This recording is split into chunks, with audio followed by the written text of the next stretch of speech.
എല്ലാവർക്കും നമസ്കാരം. ബിസിനസ്സുകളിലും ബിസിനസ് മോഡലുകളിലും ഉണ്ടായിക്കൊണ്ടിരിക്കുന്ന മാറ്റങ്ങളെ പറ്റിയാണ് നമ്മളിന്നൊന്ന് സംസാരിക്കുന്നത്.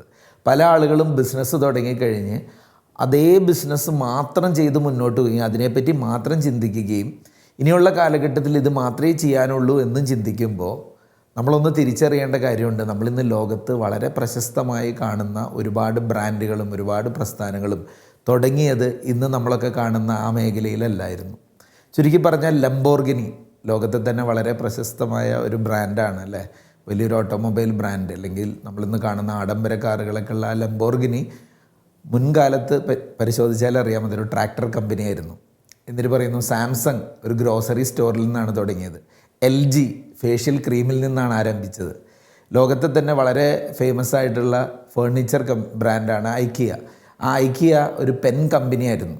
അപ്പോൾ ചുരുക്കി പറഞ്ഞാൽ ബിസിനസ് മോഡലുകൾ ഇങ്ങനെ ഇവോൾവ് ചെയ്ത് ഓരോ കാലാനുസൃതമായ മാറ്റങ്ങൾ ഉൾക്കൊണ്ട് നമ്മൾ പോലും പ്രതീക്ഷിക്കാത്ത അൺഎക്സ്പെക്റ്റഡ് ആയിട്ടുള്ള രീതിയിലാണ് ഇന്ന് വന്നെത്തി നിൽക്കുന്നത്. നമുക്കിന്നൊരു 10 ബ്രാൻഡുകളുടെ അത്തരത്തിലുള്ള ജേണി ഒന്ന് നോക്കാം. എന്നിട്ട് അതിൽ നിന്ന് നമുക്ക് ഉൾക്കൊള്ളേണ്ട ഒരു 5 കാര്യങ്ങളെ പറ്റിയും കൂടെ സംസാരിക്കാം. ചുരുക്കി പറഞ്ഞാൽ ബിസിനസ് മോഡലുകളൊന്നും സ്റ്റാറ്റിക്കായി നിൽക്കേണ്ട അല്ലെങ്കിൽ ഫിക്സഡ് ആയിട്ടുള്ള രീതിയിൽ നിൽക്കേണ്ടതല്ല. അതിങ്ങനെ കാലാനുസൃതമായ മാറ്റങ്ങൾ ഉൾക്കൊണ്ടുകൊണ്ട് പോകേണ്ട ഒരു കാര്യമാണ്. അങ്ങനെ ഒരു ഇവല്യൂഷൻ ബിസിനസ്സിലുണ്ട് എന്നുള്ളതൊന്ന് തിരിച്ചറിയുക. ആദ്യം നമ്മൾ സംസാരിക്കുന്നത് ആമസോണിനെ പറ്റിയാണ്. ആമസോൺ ഒറിജിനേറ്റ് ചെയ്തത് ഒരു ഓൺലൈൻ ബുക്ക് സ്റ്റോറായിട്ടായിരുന്നു. പിൽക്കാലഘട്ടത്തിൽ അത് കൊമേഴ്സ് പ്ലാറ്റ്ഫോമായി മാറി, ക്ലൗഡ് സർവീസുകൾ വന്നു, സ്ട്രീമിംഗ് പ്ലാറ്റ്ഫോം നമ്മളിന്ന് കാണുന്ന ആമസോൺ പ്രൈം വീഡിയോ ഒക്കെ, അല്ലെങ്കിൽ ഇനി അങ്ങോട്ട് AI ഡ്രിവൺ ആയിട്ടുള്ള ലോജിസ്റ്റിക്സ്, അങ്ങനെ ഒരുപാട് കാര്യങ്ങൾ ആമസോൺ ആഡ് ചെയ്തുകൊണ്ടിരിക്കുകയാണ്. അപ്പോൾ എങ്ങനെയാണ് ഇവോൾവ് ചെയ്ത് പോകുന്നതെന്നൊന്ന് നോക്കുക. 2 നെറ്റ്ഫ്ലിക്സിനെ പറ്റി നോക്കാം. നെറ്റ്ഫ്ലിക്സ് ആണെങ്കിൽ മെയിലായിട്ട് നമുക്ക് DVD റെൻ്റൽ നൽകുന്ന ഒരു പ്ലാറ്റ്ഫോമായിരുന്നു നെറ്റ്ഫ്ലിക്സ്. അത് പിൽക്കാലഘട്ടത്തിൽ എവിടെ എത്തിയെന്ന് നോക്കുക. ഇന്ന് ഏറ്റവും മികച്ച ഒരു സ്ട്രീമിംഗ് സർവീസ് നൽകുന്ന ഒരു പ്ലാറ്റ്ഫോമായി മാറി, ലോകത്തെ തന്നെ ഏറ്റവും കൂടുതൽ കോണ്ടൻറ്റുകൾ പ്രൊഡ്യൂസ് ചെയ്യുന്ന ഒരു കമ്പനിയായി, അവാർഡ് വിന്നിംഗ് ആയിട്ടുള്ള ഒറിജിനൽ പ്രൊഡക്ഷൻസ് ചെയ്യുന്ന ഫേമായി മാറിയ നെറ്റ്ഫ്ലിക്സ്. 3 സ്ലാക്ക് സോഫ്റ്റ്വെയർ പലർക്കും അറിയാമായിരിക്കാം. കാരണം വർക്ക് പ്ലേസിലൊരു കൊളാബറേഷൻ ടൂളാണ്. ഇമെയിലൊക്കെ അയക്കുന്നതിന് പകരം വലിയ കമ്പനികളിൽ പലരും ഉപയോഗിക്കുന്നത് ഇൻറ്റേർണലി ഉള്ള ഡിസ്കഷൻസിനും ഒക്കെ സ്ലാക്ക് എന്ന് പറയുന്ന പ്ലാറ്റ്ഫോമാണ്. എന്നാൽ അത് തുടങ്ങിയത് ഒരു വീഡിയോ ഗെയിം കമ്പനിയായിട്ടായിരുന്നു. അവിടെ നിന്നാണ് അത് ഇവോൾവ് ചെയ്ത് വന്നത്.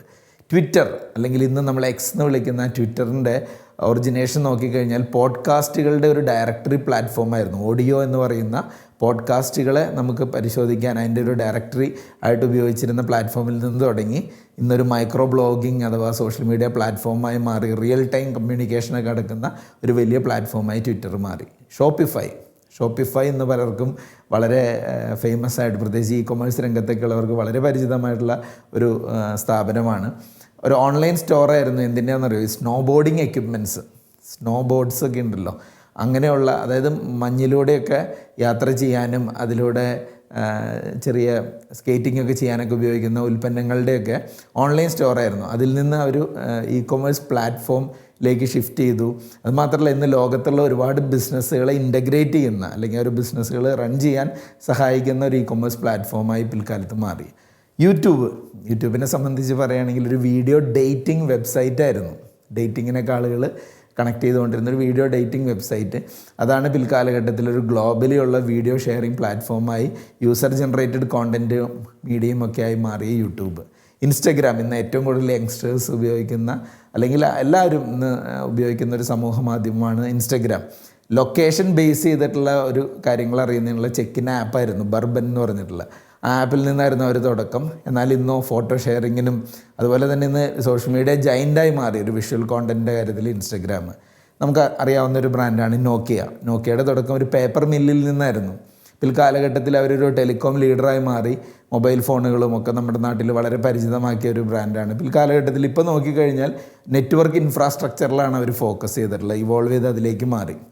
ഇനി 9ാമത് സംസാരിക്കാനുള്ളത് നിൻറ്റൻഡോ എന്ന് പറയുന്ന ഒരു ബ്രാൻഡ്. നിൻറ്റൻഡോ എന്താണെന്നുള്ളത് ഞാനിനി പറയുന്ന കാര്യങ്ങളിൽ നിങ്ങൾക്ക് മനസ്സിലാവും. ഇപ്പോൾ ലോകത്തിൽ തന്നെ ഏറ്റവും കൂടുതൽ പ്ലേയിങ് കാർഡുകൾ മാനുഫാക്ചർ ചെയ്യുന്ന ഒരു സ്ഥാപനമായിട്ട് തുടങ്ങിയ നിൻറ്റൻഡോ പിൽക്കാലഘട്ടത്തിൽ വീഡിയോ ഗെയിം കമ്പനിയായി മാറി. നമ്മൾ ചെറുപ്പത്തിലെ പലർക്കും പരിചയമുള്ള സൂപ്പർ മാരിയോ, സെൽഡ പോലുള്ള പല കാര്യങ്ങളുടെയും അതിൻ്റെയൊക്കെ ഫ്രാഞ്ചൈസിയുടെ പുറകിലുള്ള കമ്പനി നിൻറ്റൻഡോ ആണ്. അവരുടെ ഒരു ഇവല്യൂഷൻ നോക്കുക.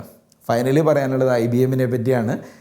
അവർ തുടങ്ങിയത് ഹാർഡ്വെയർ മാനുഫാക്ചറായിട്ടാണ്. പിന്നീട് IT സർവീസസ്, ക്ലൗഡ് കമ്പ്യൂട്ടിംഗ്, ഇന്നിപ്പോൾ AI innovation like IBM Watson എന്നൊക്കെ പറയുന്ന ഏറ്റവും മികച്ച പ്ലാറ്റ്ഫോമൊക്കെ കൊണ്ടുവന്ന ആ IBMൻ്റെ തുടക്കം ഹാർഡ്വെയറിൽ നിന്നാണെങ്കിൽ അതെങ്ങനെ ഷിഫ്റ്റ് ചെയ്ത് പോയി എന്നുള്ളത് നോക്കുക.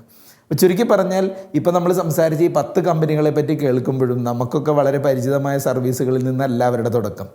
അപ്പോൾ എന്താണ് ഈ ലോങ് ടൈം സക്സസ്സിന് ബിസിനസ് മോഡലുകളിൽ മാറ്റം വരുത്താനായിട്ട് ഇവരൊക്കെ ശ്രദ്ധിച്ച 5 കാര്യങ്ങൾ? നമുക്കും നമ്മുടെയൊക്കെ ബിസിനസ്സിൽ ഈ കാര്യങ്ങളൊക്കെ ഒന്ന് ശ്രദ്ധിക്കുകയാണെങ്കിൽ മുന്നോട്ടുള്ള പോക്ക് കുറച്ചും കൂടെ മികച്ചതാക്കാൻ പറ്റും. ഒന്ന്, സ്ട്രാറ്റജിക് ഫോർസൈറ്റ്. സ്ട്രാറ്റജിക് ഫോർസൈറ്റ് എന്നുകൊണ്ട് ഉദ്ദേശിക്കുന്നത് ഫ്യൂച്ചറിൽ വരാനിരിക്കുന്ന ട്രെൻഡുകളെ ആൻറ്റിസിപ്പേറ്റ് ചെയ്യാൻ പറ്റുക. ഒന്ന് മുൻകൂട്ടി ചിന്തിക്കുക, എന്തായിരിക്കും എൻ്റെ മേഖലയിൽ ഭാവിയിൽ വരാൻ പോകുന്ന ട്രെൻഡുകൾ, കസ്റ്റമറുടെ ആവശ്യങ്ങൾ, ഭാവിയിലെ കസ്റ്റമേഴ്സിൻ്റെ ആവശ്യങ്ങൾ, ഇതൊക്കെ മനസ്സിലാക്കിയിട്ട് നമ്മുടെ ബിസിനസ്സിനെ അതിനനുസരിച്ചൊന്ന് പാകപ്പെടുത്തുക. 2, കസ്റ്റമർ സെൻട്രിസിറ്റി. എന്ത് ചിന്തിക്കുമ്പോഴും കസ്റ്റമറെ മുൻനിർത്തി ചിന്തിക്കുക. കസ്റ്റമേഴ്സിൻ്റെ സോൾവ് ചെയ്യപ്പെട്ടിട്ടില്ലാത്ത പ്രശ്നങ്ങൾ ഇനിയുമുണ്ടോ, അവിടെ എനിക്കൊരു ചാൻസ് ഉണ്ടോ? ചിലപ്പോൾ ഞാനൊരു ഉൽപ്പന്നം ഒരു കസ്റ്റമർക്ക് കൊടുക്കുന്നു, ഇതേ കസ്റ്റമറുടെ മറ്റാവശ്യങ്ങളും കൂടെ ഞാൻ അത്തരം ഉൽപ്പന്നങ്ങൾ കൊണ്ടുവന്നാൽ നിറവേറ്റാൻ പറ്റുമോ? ഇങ്ങനെയൊക്കെ ചിന്തിക്കുന്ന കസ്റ്റമർ സെൻട്രിസിറ്റി. 3ാമത്തെ കാര്യം അഡാപ്റ്റബിലിറ്റിയാണ്. അതായത് നമ്മൾ ഫ്ലെക്സിബിൾ ആവുക.